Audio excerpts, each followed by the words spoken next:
Assalamualaikum warahmatullahi wabarakatuh. Nama saya Muhammad Rizky Aulia, mahasiswa Universitas Erharja dengan NIM 18224999903. Saya di sini akan mempresentasikan mengenai tentang hukum paten dan merek.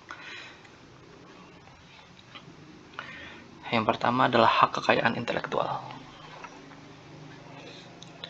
Sebelumnya, apa itu hak kekayaan intelektual?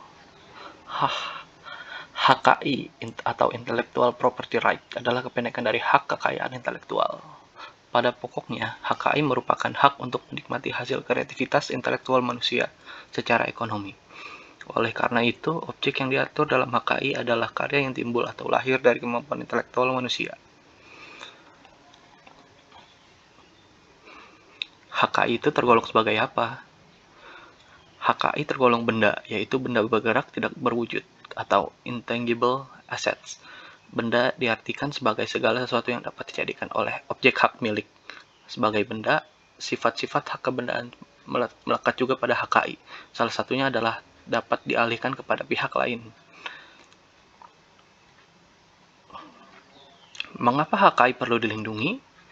HKI perlu dilindungi untuk memahami alasannya. Untuk memahami alasannya, berikut ini merupakan teori dasar perlindungan HKI yang dikemukakan oleh Robert C.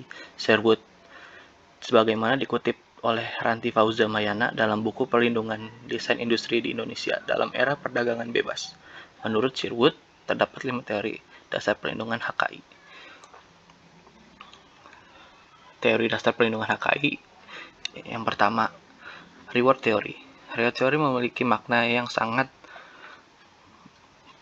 melekat pada pengakuan terhadap karya intelektual yang telah dihasilkan oleh penemu, pencipta, pendesain, sehingga ia harus diberi penghargaan sebagai imbangan atas upaya kreativitasnya dalam menemukan atau menciptakan karya intelektualnya. Yang kedua, recovery theory. Dalam recovery theory dinyatakan bahwa penemu, pencipta, pendesain yang telah mengeluarkan waktu, biaya, serta tenaga untuk menghasilkan karya intelektualnya harus memperoleh kembali apa yang telah dikeluarkannya. Yang ketiga, insentif teori. Dalam insentif teori dikaitkan antara pengembang kreativitas dengan memberikan insentif kepada para penemu atau pencipta atau pendesain. Berdasarkan teori ini, insentif perlu diberikan untuk mengupayakan terpacunya kegiatan penelitian yang berguna. Yang keempat, risk theory. Dalam risk theory dinyatakan bahwa HKI yang merupakan hasil penelitian mengandung risiko yang memungkinkan orang lain yang terlebih dahulu menemukan karya tersebut atau memperbaikinya. Dengan demikian adalah wajar memberikan untuk bentuk perlindungan hukum terhadap upaya atau kegiatan yang mengandung risiko tersebut. Yang terakhir, economic growth stimulus theory. Dalam economic growth stimulus theory diakui bahwa perlindungan atas HKI merupakan alat pembangunan ekonomi. Pembangunan ekonomi adalah keseluruhan tujuan dibangunnya sistem perlindungan atau HKI yang efektif. Apa saja yang meliputi HKI? HKI terdiri atas beberapa bentuk, yaitu hak cipta, termasuk hak-hak yang terkait dengan hak cipta dan hak kekayaan, industri yang meliputi merek paten, desain industri, desain tata letak sirkuit terpadu, rahasia dagang, dan perlindungan varietas tanaman. Berikut ini merupakan gambarannya dari ruang lingkup HKI. Selanjutnya adalah organisasi HKI di dunia. HKI secara internasional terorganisasi dalam World Intellectual Property Organization yang disingkat WIPO. WIPO secara resmi dibentuk oleh Konvensi Pembentukan WIPO pada tahun 1967 dan dimulai diberlakukan pada 26 April 1970. Pada 1974, WIPO dijadikan badan khusus PBB dengan kantor pusat di Jenewa.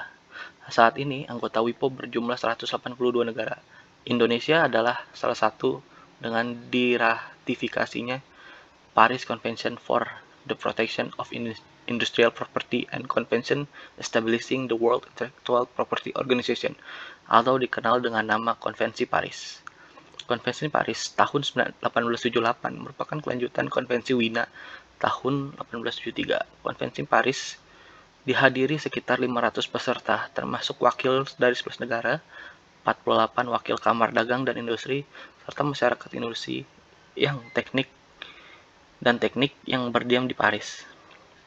Konvensi Paris telah beberapa kali diubah.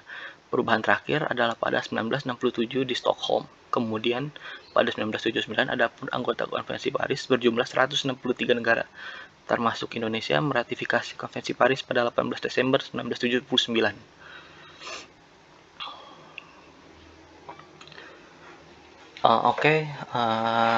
Tadi merupakan penjelasan saya mengenai pengantar dari hukum paten dan merek. Terima kasih, mohon maaf bila ada kekurangan. Wassalamualaikum warahmatullahi wabarakatuh.